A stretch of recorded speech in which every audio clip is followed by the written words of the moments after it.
bring that up. Memo to my 3 teammates here on this show. The next time I misunderstand a James Harden quote or forget the letter E in the word respect, or I think my computer's broken, but really I just didn't have the monitor on, this is what I want from you. I want the respect. I want the cheering. I want the foot stomping, the fist pumping. I want all of it. Period. Point blank. None of that other stuff I usually get. It's a new year. We're starting fresh. I want a new attitude from my teammates, or I'm getting traded to Philly. We love you, Jenna. Great job. Great job.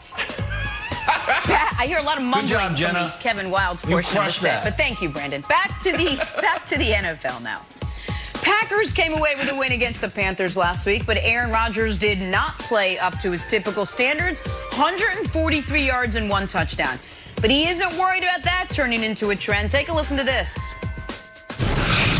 As hard as it is to be great every single week, when the expectations are so high and the preparation is what it is, I think it's kind of hard to suck back-to-back weeks as well.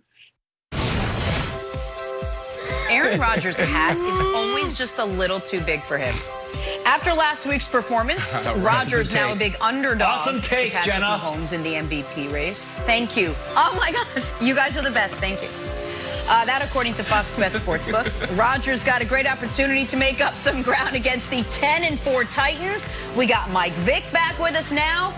Mike, would a win over Tennessee put Aaron Rodgers back in striking distance of Mahomes in the MVP race?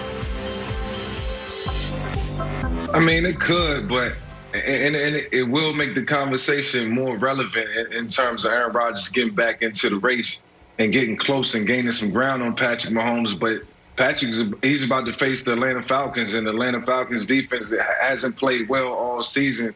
So while I think Patrick is going to light it up and I think Rodgers is going to light it up, you know, it's just not going to serve well for Aaron. And while he's had a great season and done some great things, you know, I think the conversation ends this weekend because Patrick's going to light it up, and he won't play in Week 17 versus, you know, whatever opponent they play. You know, I know he'll be sitting out because they have everything pretty much locked up. So it's probably a done deal. But it's been a great MVP race and got 2 of the best quarterbacks in the National Football League competing down the stretch and making it very interesting. But, you know, I think the conversation will probably be irrelevant after this weekend. Yeah, listen, I think Mike makes some really good points, but I'm going to throw a bit of a curveball in this conversation. I think Titans-Packers is going to end up being the single most important game played by any 2 teams all season when it comes to MVP voting, because it's going to determine who finishes second. And that's valuable. It's relevant. Like, is it going to be Derrick Henry or Aaron Rodgers? Because we know who's going to win it. Mahomes is going to win it. His team's going to go 15-1. He's going to throw 5,000 yards. He's going to throw for 40-some touchdowns with 5-6 interceptions. He's going to win it. Who's going to finish second to him? This guy, who might rush for 2,000, or Rodgers, who already has a handful of MVPs, deserves them all, by the way, maybe deserves one more than he has, who is having a spectacular season, just has the bad fortune, him being Aaron Rodgers, of going up against an all-time Patrick Mahomes season. So the MVP race is over. But second place is still alive. And I don't know who's going to get it, Rodgers or Derrick Henry, because if Derrick Henry, Brandon, gets 2,000 yards and the Titans go 11-5 or 12-4, he's got to at least be considered as the second most valuable player in the league.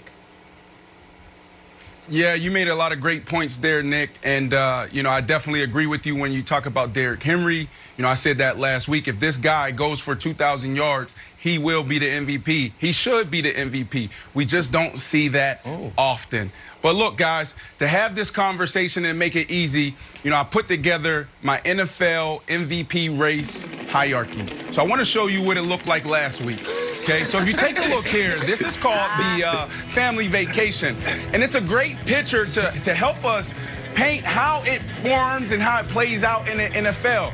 just stay with me here. Last week, right, we were talking about who is it? Is it Mahomes? Is it Aaron Rodgers? Right? Because Mahomes was at the front of the jet ski. That's where you're the leader. You have all the power. And then all of a sudden we start really looking at all the major categories, statistical categories, and it was Aaron Rodgers, Aaron Rodgers, Aaron Rodgers. So I was like, yeah, Aaron Rodgers needs to be in front of the jet ski. And then he goes and plays the Carolina Panthers, and he throws for 143 yards. And before we even go to what it looks like now, you got Derrick Henry out there. He was emerging.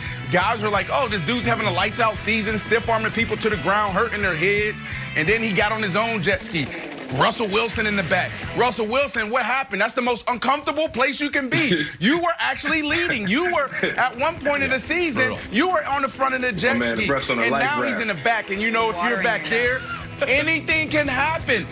Any major wave, any turn from Aaron Rodgers or Mahomes, you could just go flying off of that thing. And then on the boat, oh, you know, Wilds was arguing and fighting for Big Ben, and I was fighting for Josh Allen. They were having some good years. Josh Allen's having a good year. So look, here's how it looks today. So I want to show you guys what's going on. So let's look at the update. Whoa, whoa, what do you see? Oh my goodness. Yeah, so now, look, Patrick Mahomes, let's start there. Patrick Mahomes, there's nothing that can happen now. After that outing last week, throwing for 143 yards, and Patrick Mahomes throwing for 254 yards, 3 touchdowns, he is the clear-cut favorite. He is leading this thing. Big Ben, I don't know what happened to Big Ben's clothes. He's now in the water. Russell Wilson, Russell hit the... No life jacket. You see him, Mike? Big Ben, no life jacket, no life. Like, come on, man. Y'all gonna leave my man Ben to drown? Wow. Do you agree with this, right? You got Russell Wilson in the air. He's about to fall off. Derrick Henry still trying to go for 2K. He wants to be the MVP. I know when there's official voting that this is the graphic and the statistics that they look at. All the voters say, like, all right, well, who's on the front of the jet skis? I think it's very valid. I'm going to ask Nick, because Nick is like the resident statistician, even though Dusty is behind the scenes. What if Derrick Henry starts to get near Eric Dickerson?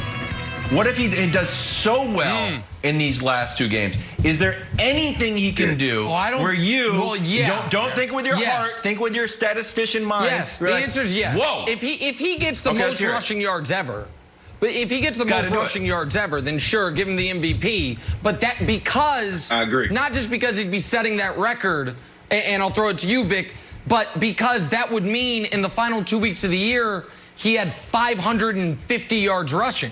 He would have had to go back to back like 250, 300.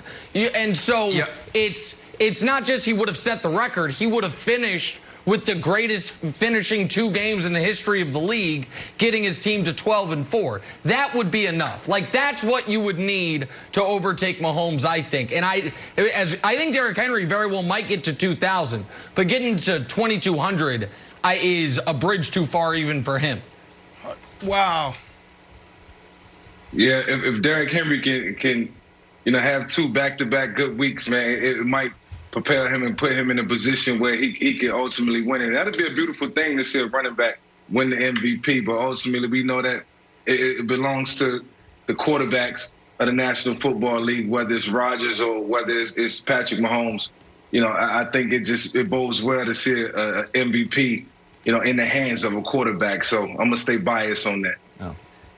Shocking, like the quarterback. Well, listen, here's the deal. I don't think he needs to have the most rushing yards ever. I just think he needs to rush for 2,000 yards to become the MVP. Because, like I said, it just doesn't happen.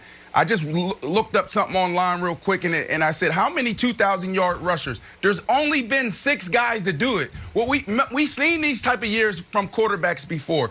This is what it also says. Perhaps the hardest feat to accomplish in sports is rushing for 2,000 yards. They didn't say football. They said perhaps the hardest thing to do in sports. So far in NFL history, only 6 players achieved this. Jamal Lewis, Chris Johnson, Barry Sanders, Terrell Davis, O.J. Simpson, and Eric Dickerson. That's on Bleacher Report. Just Google it. Like, this is a hard thing to do. This is why if this man rushes for 2,000 yards on the head, he should be the MVP. The only thing there, though, Brandon, is 2 of the last 3 to do it didn't win MVP. Chris Johnson ran for 2,000 yards, didn't get MVP. Jamal Lewis ran for 2,000 yards, didn't win MVP. Adrian Peterson did win MVP when he ran for 2,000 yards. I think in part they were like, my God, he took a Christian Ponder team to the playoffs. That man deserves 2 MVPs for what he did. So, like, it's not the luck. Sorry, Christian Ponder. Oh, no, that's fair. Listen, Derrick Henry's been unbelievable. That's fair. That's fair. Brandon's line of the day. This happened. Just Google it. Mike Vick, thank you, as always, for joining us. Our sports Christmas wish list coming up next. Just Google it.